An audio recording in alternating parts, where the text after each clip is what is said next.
3 relatos de terror. Testimonios del corredor de Sonora. Relato 1: Las estrellas que no estaban. Me llamo Abundancio Reyes Galindo. Tengo 50 años. Soy de Jalisco, de Lagos de Moreno, de donde el Altos Jalisciense produce un tipo de persona que tiene en común con el paisaje, esa calidad de lo que no tiene ornamento, directo, sin más rodeos que los que el terreno exige, con la economía de gestos y palabras de quien aprendió que lo innecesario cuesta, y que lo que cuesta sin producir es lo primero que se elimina. En Lagos, aprendí a nombrar las cosas por lo que son, sin el embellecimiento que hace que la verdad de las cosas sea más tolerable, pero menos exacta. Llegué a Tucson hace 5 años. Trabajo en el observatorio de la Universidad de Arizona, en el Departamento Técnico de Mantenimiento de Instrumentos de Observación Astronómica. Mi trabajo consiste en asegurar que los telescopios vean lo que tienen que ver, que los espejos estén calibrados, que los detectores Tonestin funcionen, que lo que el instrumento registra corresponda con precisión a lo que está en el cielo. Un trabajo de exactitud entre la realidad y la representación de la realidad. Lo que voy a contar altera de manera permanente mi relación con el cielo que observo en el trabajo. El grupo era de 9 personas. El guía era un hombre que le decían el cosmógrafo, porque tenía la costumbre, en todos los cruces, de navegar por las estrellas, no con un mapa estelar ni con una aplicación, con la memoria del cielo que alguien que cruzó de noche 36 veces en 13 años desarrolla hasta el punto de que las constelaciones son una bóveda familiar, cuyos puntos de referencia son tan conocidos como las esquinas de la propia casa. El cosmógrafo decía que el cielo del corredor de Sonora era el más confiable de los instrumentos de navegación disponibles, porque no tenía batería que agotar, ni señal que perder, ni mapa que desactualizar. Era lo que era desde antes de que hubieras humanos para mirarlo, y seguía siendo lo que era con independencia de lo que los humanos hicieran debajo. Había cruzado 36 veces en 13 años. El primer problema con las estrellas ocurrió en la segunda noche. El cosmógrafo se detuvo, no de la manera en que se detiene cuando evalúa el terreno, o cuando escucha algo del ambiente que requiere verificación, de la manera en que se detiene alguien cuando lo que está mirando no corresponde a lo que debería estar mirando. El cosmógrafo miraba el cielo. ¿Qué pasa?, le pregunté en voz baja. El cosmógrafo señaló al norte. ¿Ves la estrella de la derecha del cinturón de Orión? La busqué. La vi. ¿La de la derecha o la del extremo derecho?, le pregunté. La del extremo derecho del cinturón, dijo. La más oriental. La encontré. Sí, le dije. Y la que está directamente al norte de ella, unos 20 grados. Verifiqué la posición. Hay una estrella ahí, le dije. Una pálida, de magnitud media. El cosmógrafo asintió lentamente. Esa estrella no debería estar ahí, dijo. ¿Cómo que no debería estar ahí? Conozco el cielo del corredor de Sonora de 36 cruces, dijo el cosmógrafo. No hay ninguna estrella de magnitud media a 20 grados, al norte del extremo oriental del cinturón de Orión, en esta posición del año. ¿Y la que estás viendo? El cosmógrafo la miró durante varios segundos. La estoy viendo, dijo. Nos detuvimos. El grupo esperó. El cosmógrafo sacó el pequeño cuaderno donde registraba las observaciones del cruce y lo abrió en la página donde tenía dibujado, de memoria, el mapa de las estrellas que usaba para navegar en el corredor. Buscó la posición que describía. No hay ninguna estrella en ese punto en el mapa, dijo. Y sin embargo hay una estrella ahí. El cosmógrafo guardó el cuaderno. Hay algo que el instrumento de los ojos registra como estrella en esa posición, dijo. Si es una estrella real que no tenía en mi mapa, porque en 36 cruces no la había notado, o si es algo diferente que el cielo del corredor está mostrando, no lo sé todavía. El cielo del corredor puede mostrar cosas que el cielo real no tiene. El cosmógrafo miró la estrella nueva. El corredor hace cosas que el mundo fuera del corredor no hace, dijo. Si el corredor puede añadir algo al cielo, no lo descarto. ¿Y para qué añadiría algo al cielo? El cosmógrafo comenzó a caminar de nuevo. Para que yo lo vea, dijo. En el descanso siguiente, el cosmógrafo me explicó lo que tenía de esa estrella. Su posición exacta en el cielo, dijo, corresponde a la dirección que debemos tomar en el tramo del cuarto día, cuando lleguemos a la bifurcación que el corredor tiene en ese tramo. La bifurcación que en 13 años de cruce produje siempre la misma duda, porque las dos sendas son equivalentes en apariencia, y la diferencia entre las dos no se muestra hasta 2 horas después de tomarla. La estrella nueva señala cuál senda tomar. La posición de esa estrella en el cielo, dijo el cosmógrafo, corresponde exactamente al ángulo de la senda, que en mis 36 cruces resultó siempre la correcta. El corredor puso una estrella en el cielo para señalarte la dirección correcta de la bifurcación del cuarto día. El cosmógrafo caminó durante un tramo en silencio antes de responder. El corredor señala lo que necesita señalar de las maneras que tiene disponibles, dijo finalmente. Para mí, que navego por las estrellas y que conozco el cielo del corredor, con precisión de 36 cruces, una estrella que no debería estar donde está, es señal imposible de ignorar. Y si el instrumento del trabajo verificara que la estrella no existe, el cosmógrafo me miró. Los instrumentos del observatorio verifican lo que el cielo tiene en condiciones ordinarias, dijo. Lo que el cielo del corredor tiene en condiciones del corredor puede ser diferente. ¿El cielo del corredor es diferente al cielo del mundo? El cosmógrafo miró hacia arriba. El corredor tiene su propio cielo, dijo, no en el sentido de que sea un cielo físicamente diferente, en el sentido de que lo que el corredor pone en el cielo, para comunicarse con quien sabe leer el cielo, forma parte del cielo del corredor, de la misma manera que lo que el corredor pone en el suelo, forma parte del suelo del corredor. La estrella que no debería estar estuvo durante los días siguientes, no inmóvil. Las estrellas reales se mueven a través del cielo con el movimiento de la Tierra. La estrella nueva también se movía, pero con un movimiento que no era exactamente el movimiento estelar ordinario. Se lo dije al cosmógrafo en el tercer día. ¿Notaste la diferencia en el movimiento? No se mueve exactamente como las demás, le dije, en la misma dirección general, pero con pequeñas variaciones que las demás no tienen. El cosmógrafo asintió. Las variaciones en el movimiento, dijo, son información adicional, no solo el ángulo de la senda correcta en el cuarto día. El movimiento de la estrella nueva da información sobre el timing, sobre cuándo tomar la senda. El cosmógrafo trazó el movimiento que había observado. Cuando la estrella nueva esté en esta posición específica en el cielo, dijo señalando un punto, ese es el momento correcto para estar en la bifurcación del cuarto día, no antes. El timing importa en esa bifurcación, porque la visibilidad de la senda correcta es mejor en ciertas horas que en otras. Y la estrella nueva te dice cuándo llegar a la bifurcación. El cosmógrafo guardó el cuaderno.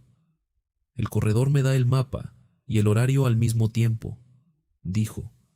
En el cuarto día, llegamos a la bifurcación en el momento en que la estrella nueva estaba en la posición que el cosmógrafo había identificado. Tomamos la senda que la estrella señalaba. Era la correcta.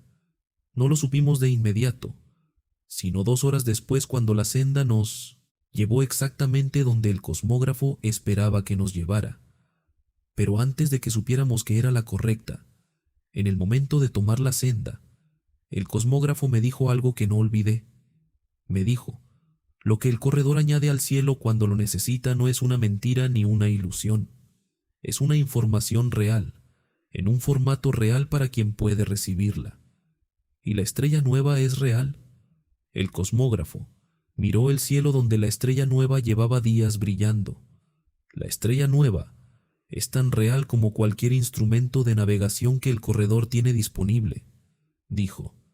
Si producirla requiere algo que los libros de astronomía no pueden explicar, eso dice algo sobre los libros de astronomía y sobre lo que el corredor puede hacer, no sobre la realidad de la estrella.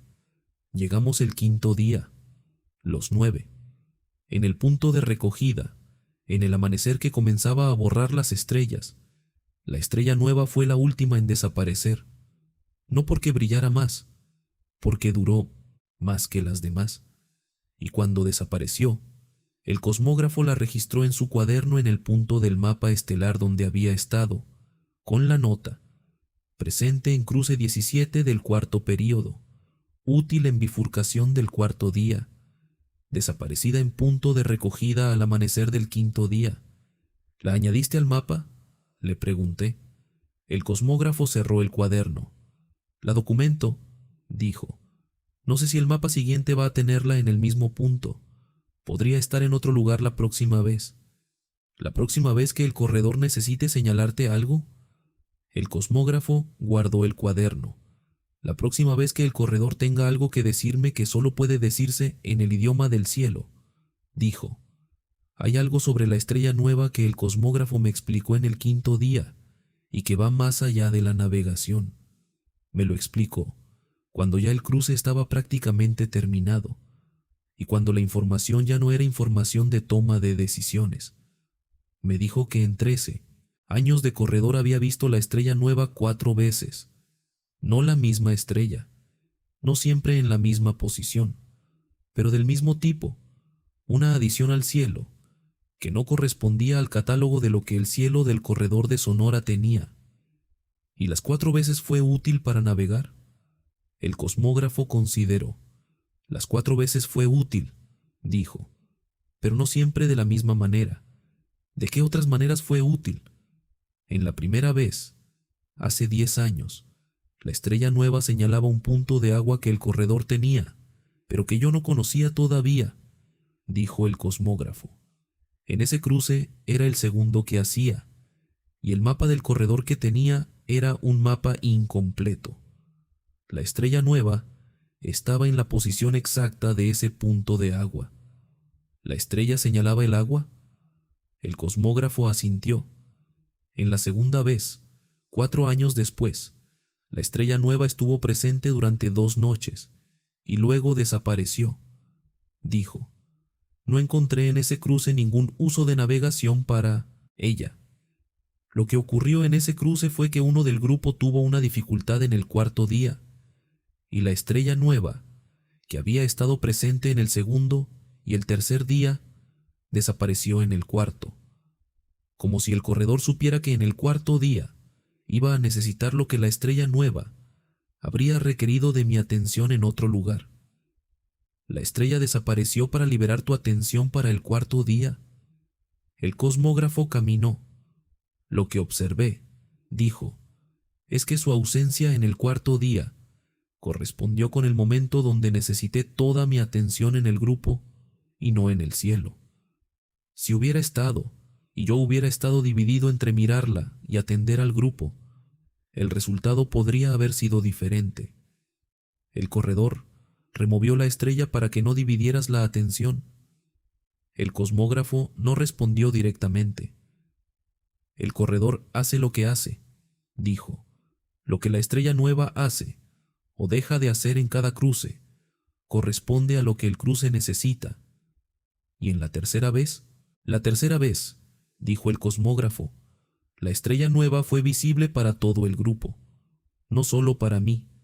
2 personas del grupo me preguntaron sobre ella independientemente, sin que yo les hubiera dicho nada. ¿Para todo el grupo? Para 2 personas del grupo específicamente, dijo el cosmógrafo. En todos los demás cruces, incluyendo este, la estrella nueva fue visible solo para mí, o para mí, y para alguien del grupo con un tipo específico de relación con el cielo. Y en la tercera vez fue visible para 2 personas sin esa relación. El cosmógrafo consideró. Una de las 2 personas era una mujer de Michoacán que había crecido en el lago de Siragüen. Dijo, en el lago de Siragüen, la pesca se hace de noche, y los pescadores de ese lago tienen una relación con el cielo nocturno, que la gente que vive en interiores no tiene. Y la otra, un hombre mayor que había pasado años trabajando en la siembra nocturna en Guerrero, dijo el cosmógrafo. Las personas que trabajan de noche bajo el cielo desarrollan con el tiempo una atención al cielo que la gente que duerme de noche no desarrolla. Y en esa tercera vez, ¿qué señalaba la estrella nueva para ese grupo específico? El cosmógrafo caminó. En esa tercera vez, dijo, lo que la estrella señalaba era una ruta alternativa que en mi experiencia de ese corredor yo no habría considerado porque la conocía como ruta más larga. La mujer del lago y el hombre de la siembra nocturna me dijeron independientemente que la estrella nueva estaba en la dirección de algo que parecía más firme, no la ruta más corta, la ruta más firme. ¿Y tomaron la ruta más firme? La tomamos, dijo el cosmógrafo. Y en el tramo que seguía, la ruta que yo habría tomado, habría cruzado un sector del terreno, que esa noche específica estaba en condiciones que no habría detectado con los instrumentos que tenía. La ruta más larga evitó ese sector, y las dos personas que vieron la estrella nueva la leyeron mejor que tú. El cosmógrafo me miró. La leyeron diferente, dijo. No mejor, diferente. Yo la leí como indicación de dirección general. Ellos la leyeron como indicación de la calidad del terreno en esa dirección. Las dos lecturas eran correctas. La suya fue la más útil en ese cruce específico. Y el corredor eligió hacer la estrella visible para ellos, porque su lectura era más útil. El cosmógrafo caminó, o el corredor la hizo visible para todos los que podían recibirla, y la información que cada quien extrajo fue la información que esa persona podía extraer, dijo. Y la información más útil viene de quien tiene el canal más abierto para esa información específica. El cosmógrafo miró el cielo. El canal correcto para la información correcta, dijo, como el telescopio correcto para el tipo de luz correcta. No todos los telescopios ven todo. Cada instrumento está calibrado para un rango específico. El corredor da la información por el instrumento que está calibrado para recibirla. Y en ese cruce, el instrumento calibrado para la firmeza del terreno era el lago de Siragüen y la siembra nocturna de Guerrero. La segunda noche con la estrella nueva, el cosmógrafo hizo algo que no había hecho antes. Intentó triangularla. La triangulación estelar es el proceso de verificar la posición de un objeto celeste en relación a dos o más puntos de referencia conocidos. El cosmógrafo la usaba para sus cálculos de posición en el corredor. Dos estrellas conocidas, un ángulo medido con el ojo entrenado, una posición calculada. 36 cruces de práctica producen una precisión razonable. Intentó triangular la estrella nueva con dos estrellas conocidas. El resultado fue absurdo. Me lo explicó en el tercer día. La triangulación de la estrella nueva da una posición que no existe en el cielo que conozco, dijo el cosmógrafo. Lo que la matemática de la triangulación produce para esa estrella es una posición a una distancia de 2 grados del plano eclíptico. ¿Y eso es imposible? Ninguna estrella de brillo visible a ojo desnudo está exactamente 2 grados del plano eclíptico, con las coordenadas que la triangulación da, dijo el cosmógrafo. El resultado no corresponde a ningún objeto catalogado, y la estrella nueva no es un objeto catalogado. El cosmógrafo caminó. La estrella nueva no tiene posición que el catálogo pueda explicar, dijo. Lo que tiene posición en el cielo del corredor no necesariamente tiene posición en el catálogo del cielo ordinario. ¿Y eso no te perturba? El cosmógrafo consideró la palabra perturbar. Me interesa, dijo. La distinción importa. Lo que me perturbaría es que algo que el catálogo tiene no estuviera en su lugar, que algo que el catálogo no tiene esté donde no debería estar según el catálogo. Eso es algo que el catálogo todavía no tiene. ¿El catálogo tiene que actualizarse? El catálogo siempre se actualiza, dijo el cosmógrafo. Cada objeto nuevo que se descubre actualiza el catálogo. La pregunta es, si lo que el corredor añade al cielo en ciertos cruces es del tipo de objeto que el catálogo debería tener, o del tipo de objeto que existe fuera de los parámetros del catálogo. ¿Y cuál crees que es? El cosmógrafo miró la estrella nueva. Creo que es lo segundo, dijo.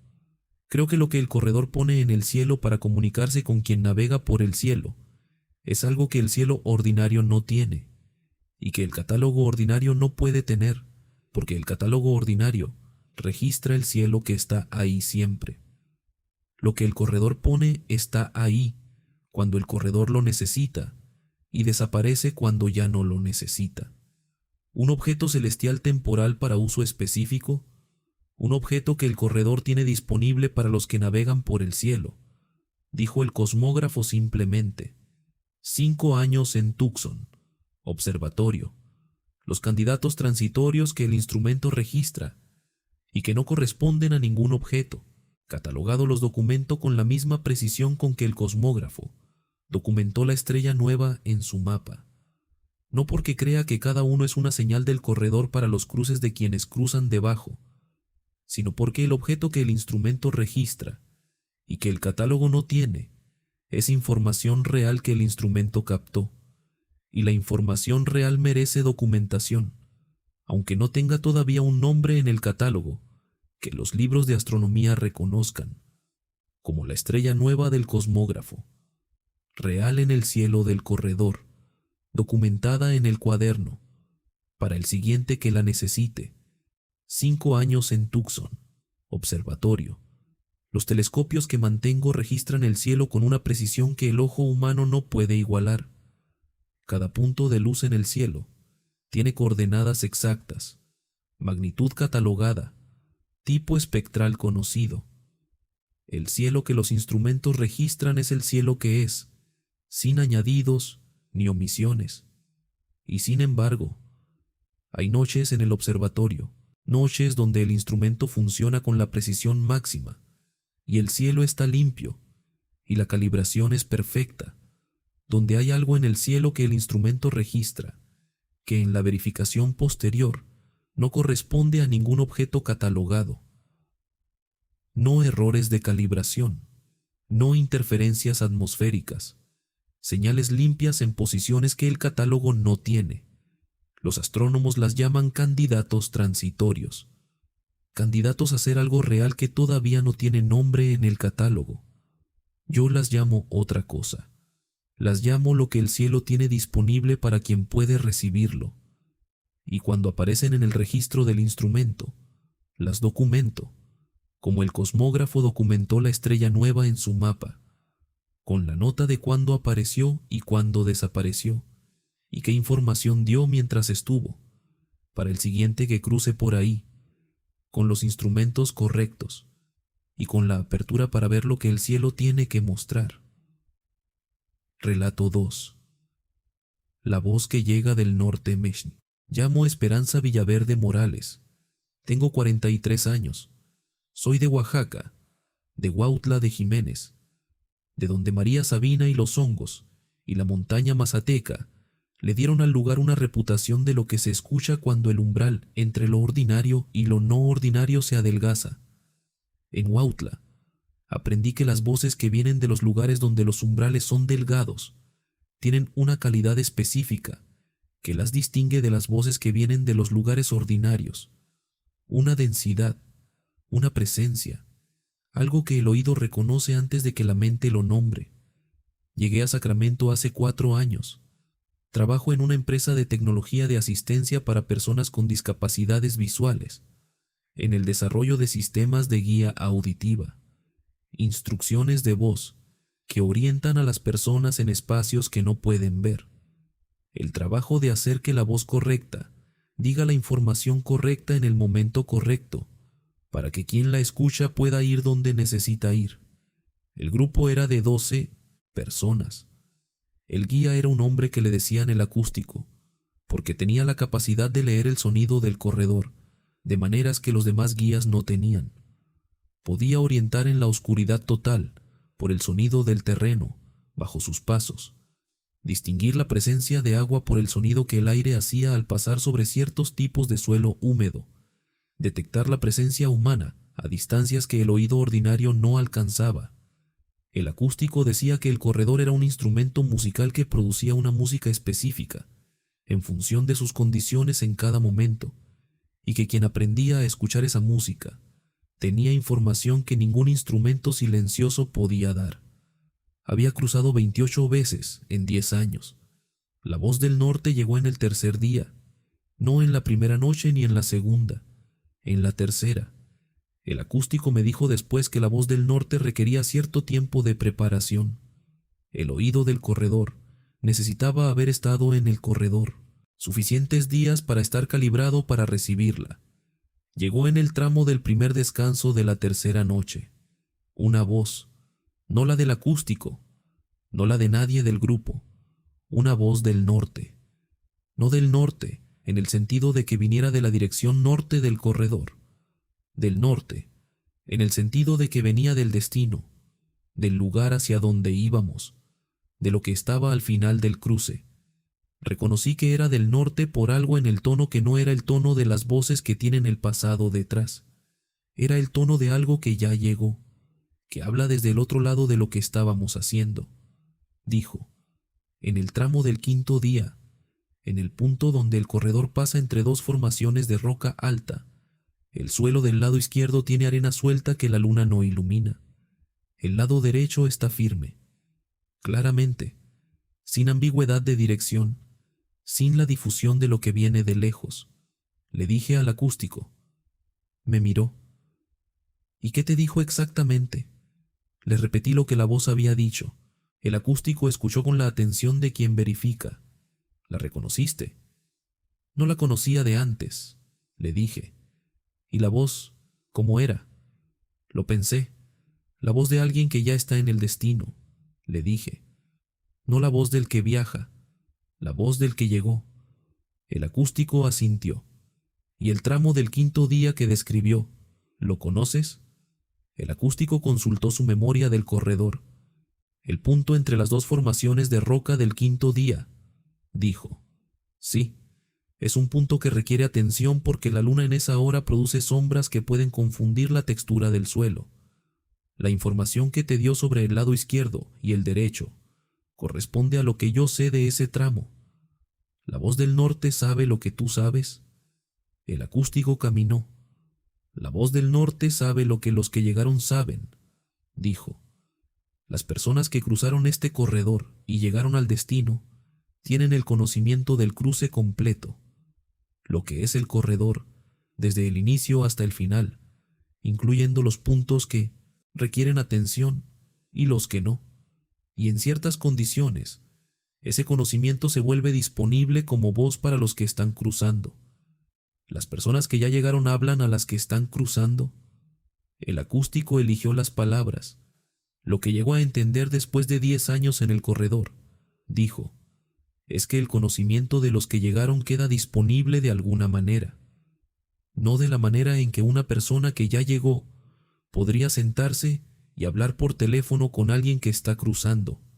De otra manera, el corredor tiene ese conocimiento y en ciertas condiciones lo da en forma de voz a quien puede recibirlo. ¿Y yo puedo recibirlo? El acústico me miró.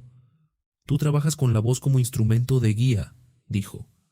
El sistema de voz que desarrollas da instrucciones para que las personas que no pueden ver lleguen a donde necesitan llegar. Tienes el oído calibrado para recibir información auditiva de orientación. El corredor usa el canal disponible. ¿Y la voz del norte, en Toshiro, es el corredor usando mi canal? El acústico asintió. ¿Y qué más puede decir la voz del norte? El acústico caminó. Lo que los que llegaron saben del corredor, dijo. No tiene límite de contenido. Lo que tiene es el límite de lo que el canal puede transmitir y de lo que quien la recibe puede procesar. ¿Y en cuántas personas del grupo se da la voz del norte? El acústico miró al grupo. En este cruce, en ti, dijo. En los cruces anteriores donde ocurrió, en 1 o 2 personas por cruce. No siempre. En los cruces donde ocurrió, Fue en el tercer día. Siempre el tercer día. El acústico caminó.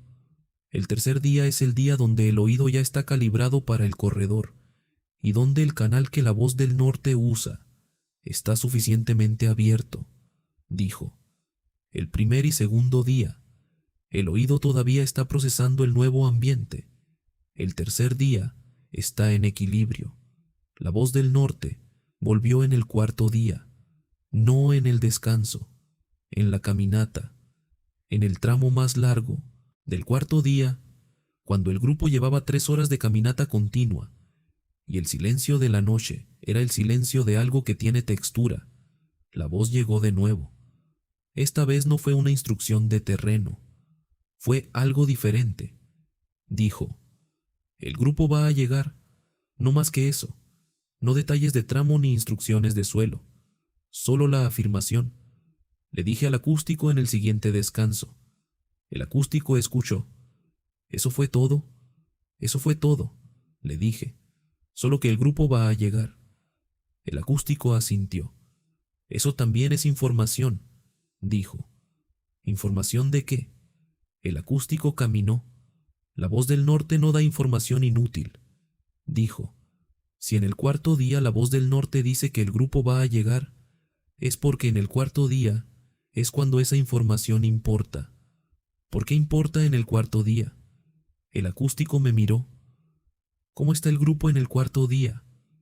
Lo miré. Cansado, le dije. Más que cansado, dijo el acústico. El cuarto día es donde el cruce pregunta si se puede continuar, no el cuerpo.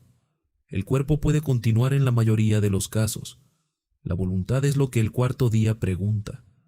¿Y la voz del norte le responde a la voluntad? El acústico asintió. La voz que dice que el grupo va a llegar, en el momento del cuarto día donde la voluntad de llegar necesita sostén.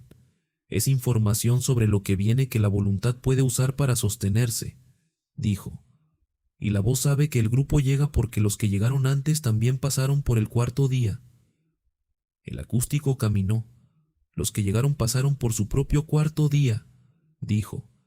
Y en su cuarto día también tuvieron la pregunta de si podían continuar. Y continuaron, y llegaron. Y ese conocimiento, que la voluntad puede sostenerse, y que el quinto día viene, y que el cruce tiene final, está en la voz del norte, para los que la reciben. Y el mensaje de que el grupo va a llegar es verdad, o es lo que la voz dice para sostener la voluntad.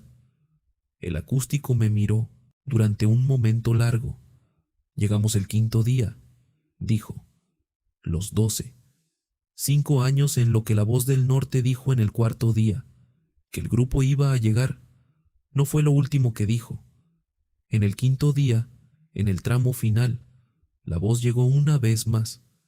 Esta vez, no con información de terreno, ni con la afirmación de la llegada, con algo diferente.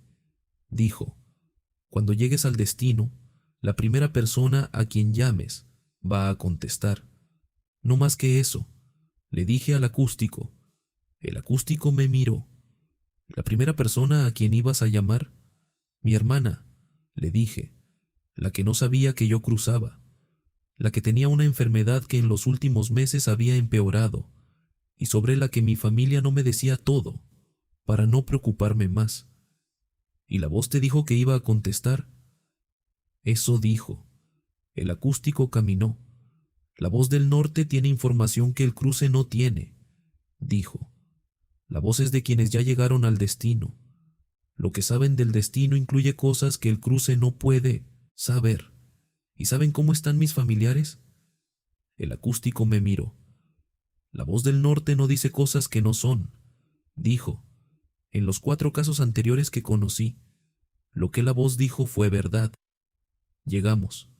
En el punto de recogida, llamé a mi hermana.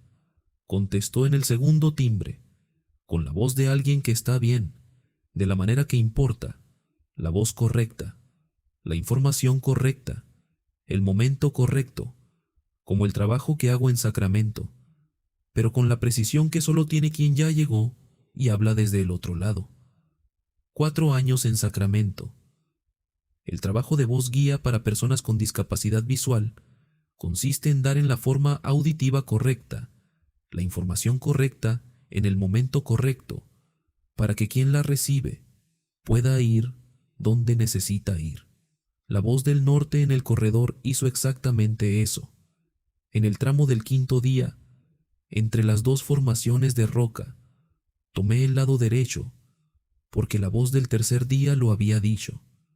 El lado izquierdo, que la luna no iluminaba bien, tenía arena suelta que en la oscuridad habría producido el tipo de inestabilidad que en el quinto día, con el cuerpo agotado, puede ser la diferencia entre un tramo difícil y una caída. Tomé el derecho. El grupo tomó el derecho porque yo lo tomé. El terreno fue firme, y en el cuarto día, cuando la voluntad preguntó si podía continuar, la voz dijo que sí. No en el sentido de que me convenciera de algo que no era verdad, en el sentido de que me dio la información que en ese momento necesitaba, que el quinto día viene, que el cruce tiene final, que el grupo llega, como los sistemas de guía auditiva que desarrollo dan a quien no puede ver la información que necesita para ir donde necesita ir, la información correcta, en el momento correcto, en el canal correcto, y la persona llega. Relato 3.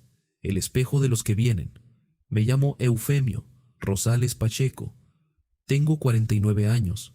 Soy de Chiapas, de Tapachula, de donde la frontera con Tietzon, Guatemala y el tránsito constante de Centroamérica le dan al lugar esa calidad de lo que siempre está entre México y lo que hay al sur, entre lo que está pasando aquí y lo que está pasando allá, entre el presente y el presente de otro lugar. En Tapachula aprendí que hay más de un presente ocurriendo al mismo tiempo, y que la gente que vive en los lugares entre aprende a habitar más de uno. Llegué a Austin hace 3 años. Trabajo en el departamento de telecomunicaciones de una empresa de tecnología, en el diseño de sistemas de comunicación, que permiten que personas en distintos lugares puedan estar en el mismo espacio, aunque estén en lugares diferentes. La tecnología que hace que la distancia entre dos puntos no sea el obstáculo que fue. El grupo era de 11 personas. El guía era una mujer que le decían la gemela, porque tenía, según los grupos que habían cruzado con ella, la capacidad de ver el corredor duplicado. No el corredor que estaba frente a ella, sino también el corredor que era ese mismo corredor, visto desde otro ángulo, desde otra posición, desde otro momento. Los grupos que habían cruzado con ella describían el fenómeno de distintas maneras, pero todos coincidían en algo. La gemela a veces hablaba en plural. Decía nosotros cuando debería decir yo. Decía aquí, cuando el lugar al que se refería estaba más adelante. Como si la gemela habitara el corredor en 2 tiempos simultáneos. Había cruzado 23 veces en 8 años. El espejo de los que vienen lo vi por primera vez en el cuarto día. El cuarto día, en el segundo tramo de la madrugada, el grupo pasó junto a una zona del corredor donde la formación de roca producía una superficie vertical lisa y oscura. No exactamente un espejo. La roca no refleja como un espejo refleja, pero en las condiciones de esa noche, con la luna en el ángulo específico que tenía, la roca oscura producía algo que el ojo leía como imagen. Miré la roca.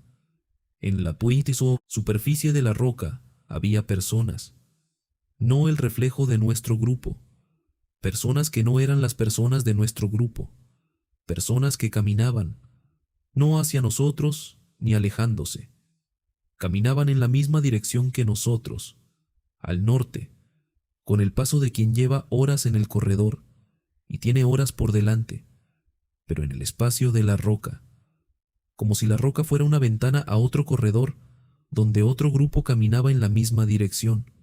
Me detuve. Miré. El grupo en la roca era de un tamaño similar al nuestro, las mismas mochilas, la misma ropa oscura del corredor, el mismo tipo de movimiento, pero no eran las personas de nuestro grupo. Le dije a la gemela. La gemela se acercó a la roca. La miró con la atención de quien mira algo que ya conoce de antes. Sí, dijo simplemente. ¿Sí qué? La gemela puso la mano en la roca, no para tocarla, sino para verificar que la roca era roca, y no la abertura de algo. La roca era roca. Las personas seguían en ella. ¿Quiénes son?, le pregunté. La gemela retiró la mano. Los que vienen, dijo. Los que vienen detrás de nosotros. No detrás, dijo la gemela. Después. El grupo que va a cruzar este corredor en las próximas semanas. Los que van a pasar por este punto, después de que nosotros pasemos. Estamos viendo a un grupo que todavía no está en el corredor. La gemela caminó hasta ponerse a mi lado y mirar la roca junto a mí. El corredor tiene la información de los grupos que van a cruzar, dijo. No de todos, de algunos. De los grupos que ya están en proceso de llegar al punto de partida, aunque todavía no hayan salido. El corredor lo sabe antes de que estén. Y la roca los muestra. La gemela miró la imagen en la roca. La roca, en las condiciones correctas de luz y de temperatura y de ángulo, puede mostrar lo que el corredor tiene. Como el charco de agua muestra lo que ocurrió 24 horas antes, la roca muestra lo que va a ocurrir en las semanas que siguen. Los grupos que van a cruzar por aquí después de nosotros. ¿Y qué información nos da ver a los grupos que vienen? La gemela señaló algo específico en la imagen de la roca. El grupo que ves, dijo. ¿Cómo camina? Lo miré. Con el paso de quien sabe lo que hace, le dije. No el paso del que cruza por primera vez, el paso del que conoce el terreno, con experiencia, con algo que parece seguridad, le dije. No arrogancia, la seguridad del que fue preparado para lo que está haciendo. La gemela asintió. El grupo que va a venir después de nosotros tiene guía experimentado, dijo.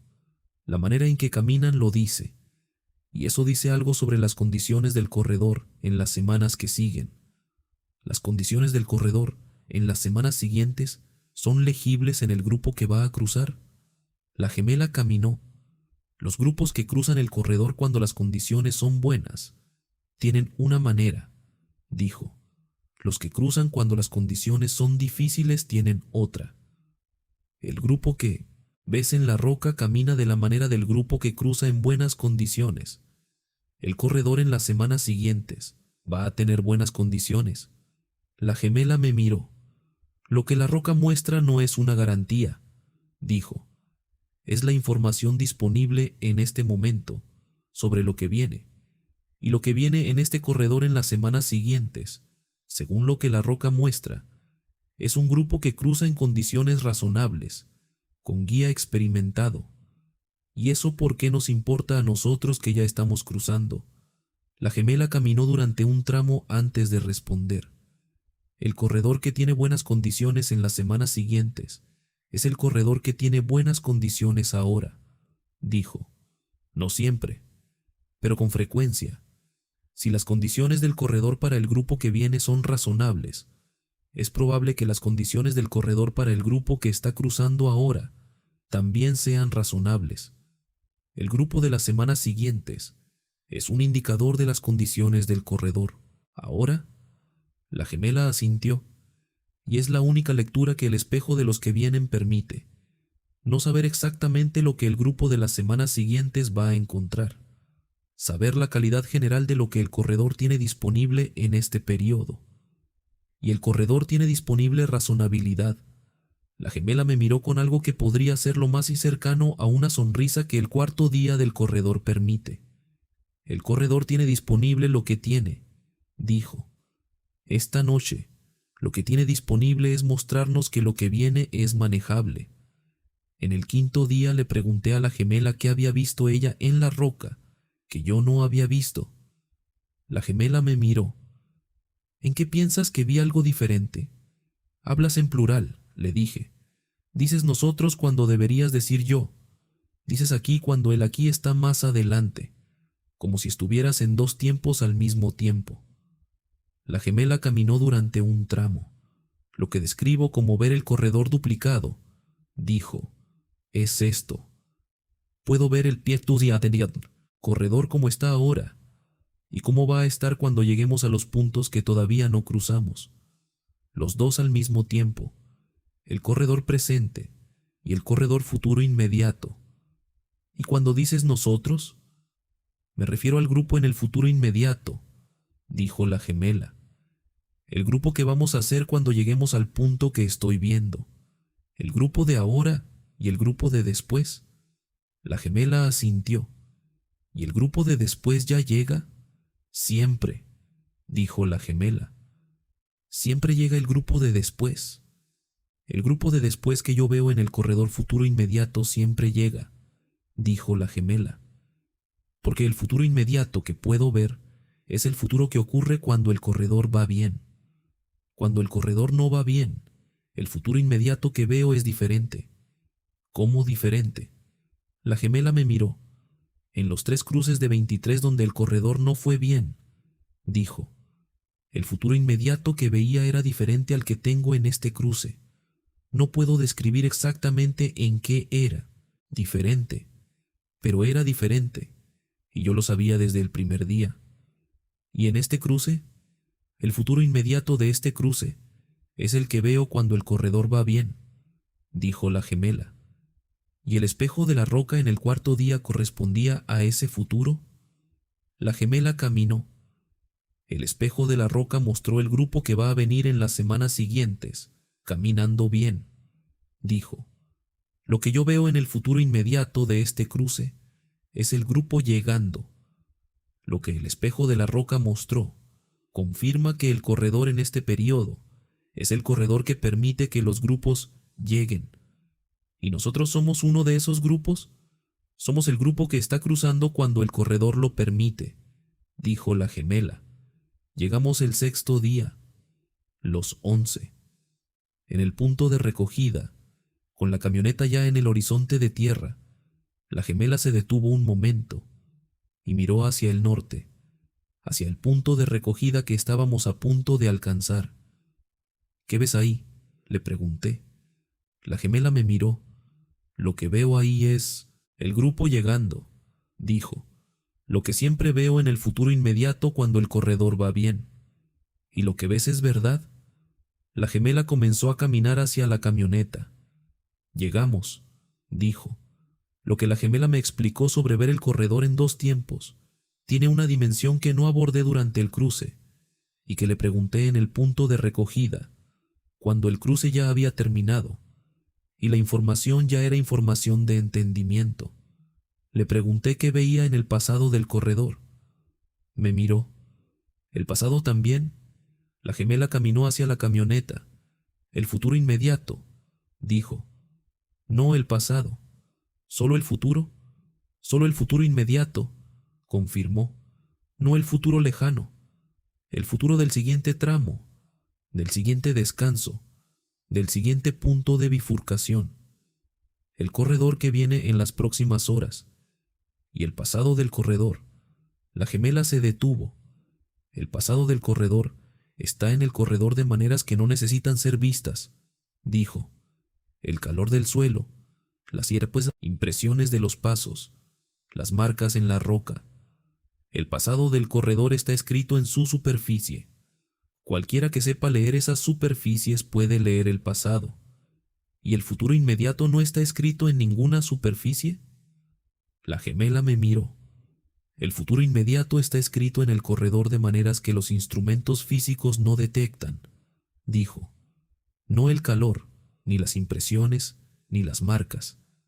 Algo más parecido a la tensión, la manera en que el corredor está preparado para lo que viene.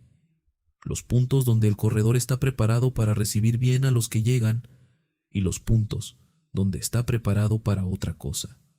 ¿Y tú puedes leer esa tensión? La gemela asintió.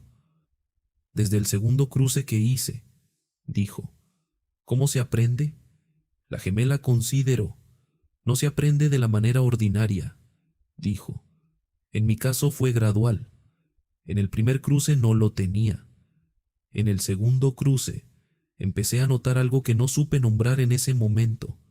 Una ligera duplicación de lo que veía, como si el terreno que estaba frente a mí tuviera una capa encima que mostraba el mismo terreno, pero diferente. Con el tiempo la duplicación fue más clara, y aprendí a leer la diferencia entre las dos capas. Y la capa de encima es el futuro inmediato. La de abajo es el presente, dijo la gemela.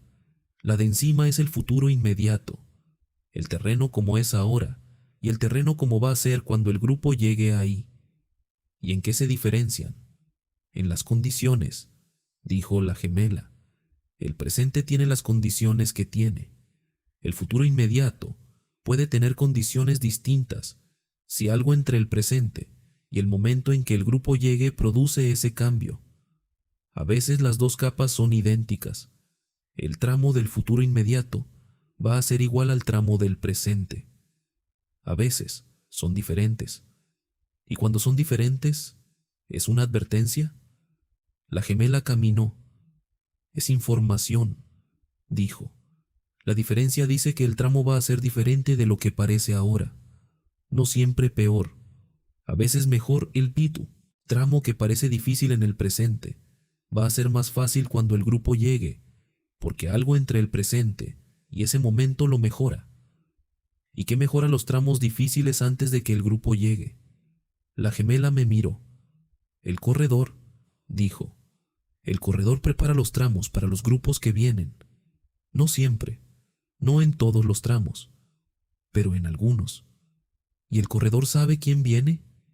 El corredor sabe lo que tiene en él, dijo la gemela.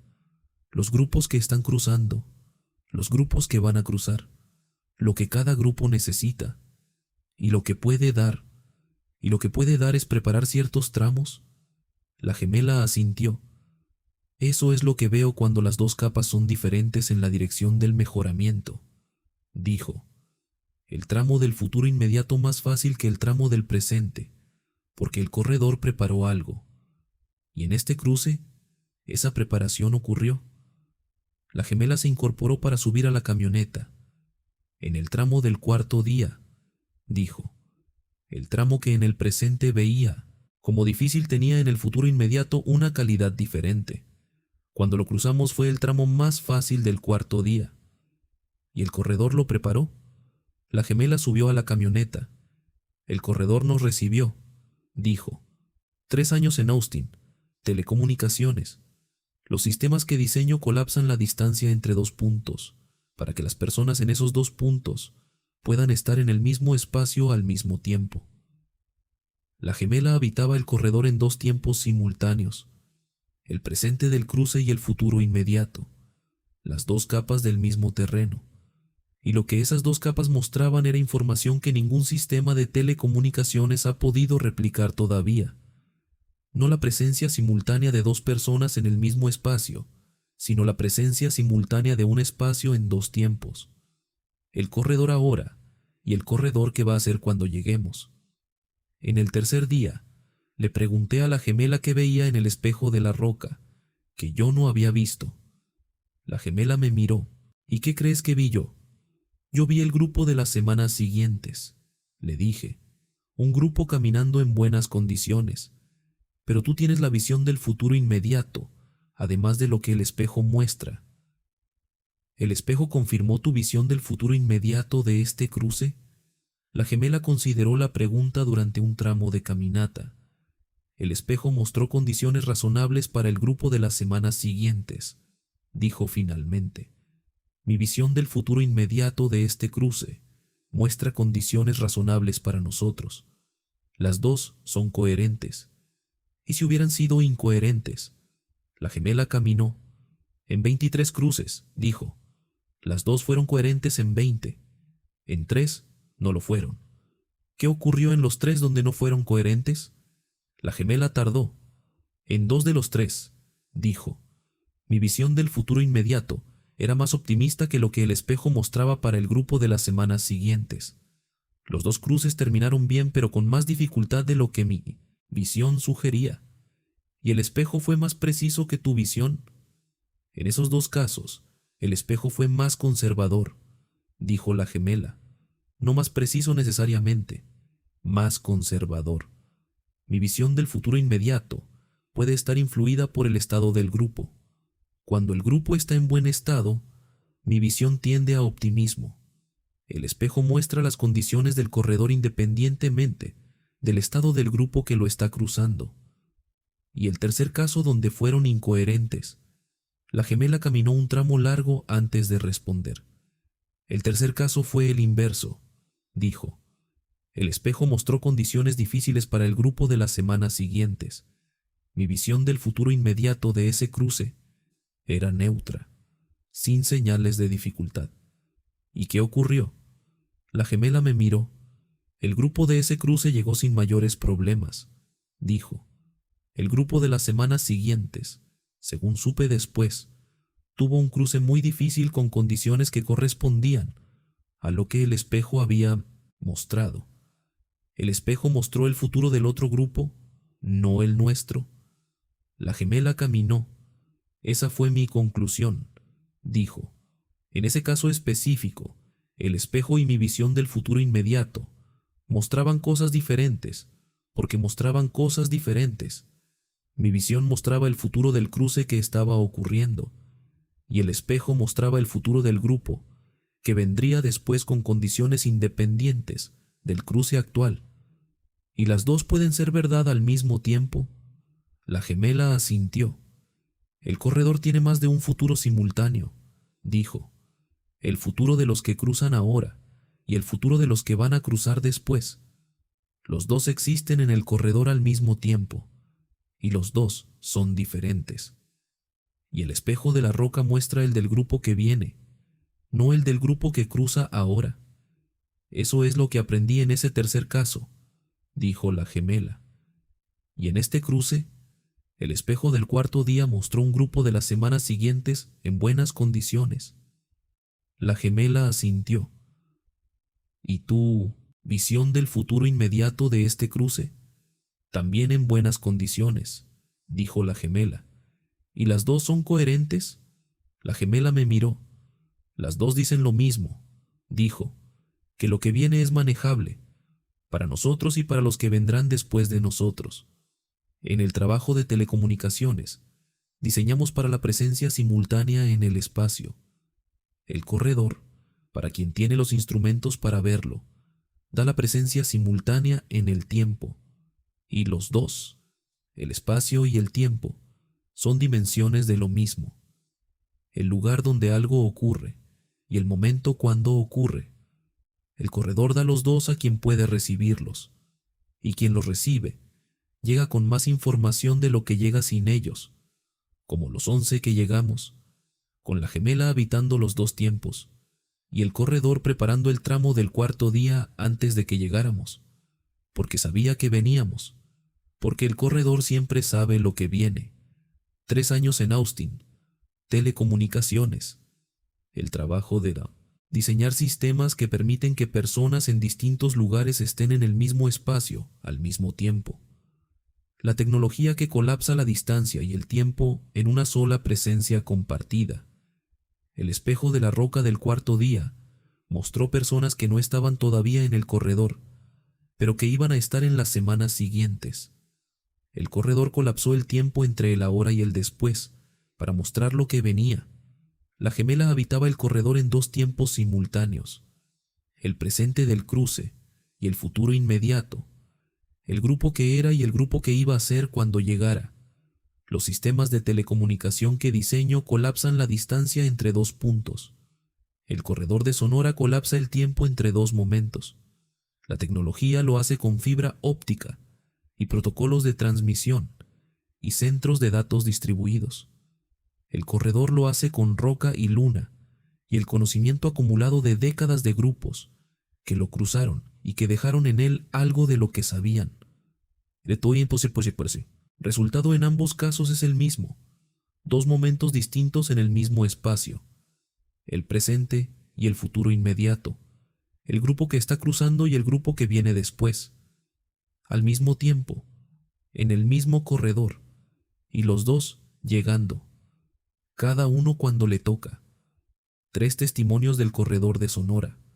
El cielo que añade lo que necesita añadir cuando quien lo cruza navega por las estrellas, y el corredor necesita señalar algo que el catálogo no tiene: la estrella nueva, en el ángulo exacto de la senda correcta, el timing marcado en el movimiento de lo que no debería moverse así, la documentación en el cuaderno, para el siguiente cruce que la necesite, la voz que llega del norte, cuando el canal auditivo está calibrado para recibirla, la información del terreno del quinto día dada en el tercer, la afirmación de la llegada dada en el cuarto, cuando la voluntad la necesita, la certeza del destino dada en el quinto, cuando el destino está a la vista, el espejo de los que vienen, en la roca oscura que la luna ilumina en el ángulo correcto, mostrando el grupo de las semanas siguientes, caminando en buenas condiciones, y la gemela que habita los dos tiempos del corredor al mismo tiempo, leyendo la tensión del futuro inmediato en la capa que está encima del presente. Los tres que aquí testifican llegaron, con lo que el corredor les dio, en el idioma que podían recibir, como el corredor da siempre, por el canal que tiene disponible, con la información que el cruce necesita, en el momento en que se necesita.